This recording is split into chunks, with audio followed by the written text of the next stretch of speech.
Trump tried to bribe France to leave the European Union. Trump tried to make Vladimir Putin's wildest dreams come true by destabilizing the European Union.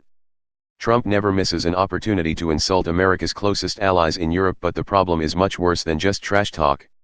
We now know that Trump is actively trying to destabilize the European Union, two European officials told The Washington Post.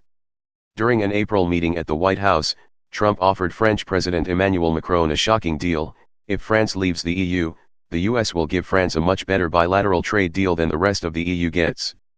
Yes, a US president actually offered a bribe to try to dismantle a major organization of US allies. Trump tried to con his way into knocking down a pillar of Western democracy and the international liberal order.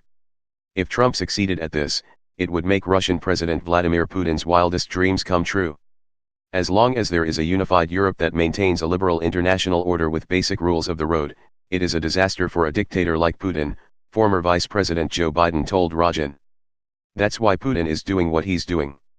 Trump, of course, is under investigation for his campaign's collusion with Russia to interfere with the 2016 elections, and for his obstruction of justice in Special Counsel Robert Mueller's Russia probe.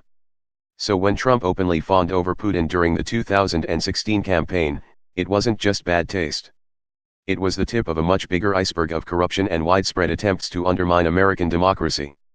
Similarly, when he whines about Russia being excluded from the G7 talks, or praises brutal dictators like Kim Jong-un in North Korea and Rodrigo Duterte in the Philippines, while his senior trade advisor says there is a special place in hell for Canadian President Justin Trudeau, he's not just embarrassing the United States. He's undermining its strategic alliances. Trump seems to think that alliances are a sign of weakness, and that dictators are the strongest possible leaders. It's toxic masculinity writ large on the world stage. After all, Trump has blown up almost every major international agreement or alliance the US has entered that he can think of.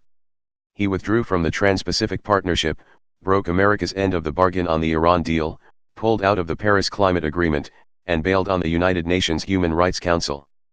And he'd love to blow up more if he could. He disses our NATO allies every chance he gets, and constantly fantasizes about ending NAFTA. For all of his America First talk, Trump seems determined to send America careening down a path to international irrelevance, losing the position as a global power and moral leader that it's held since World War II.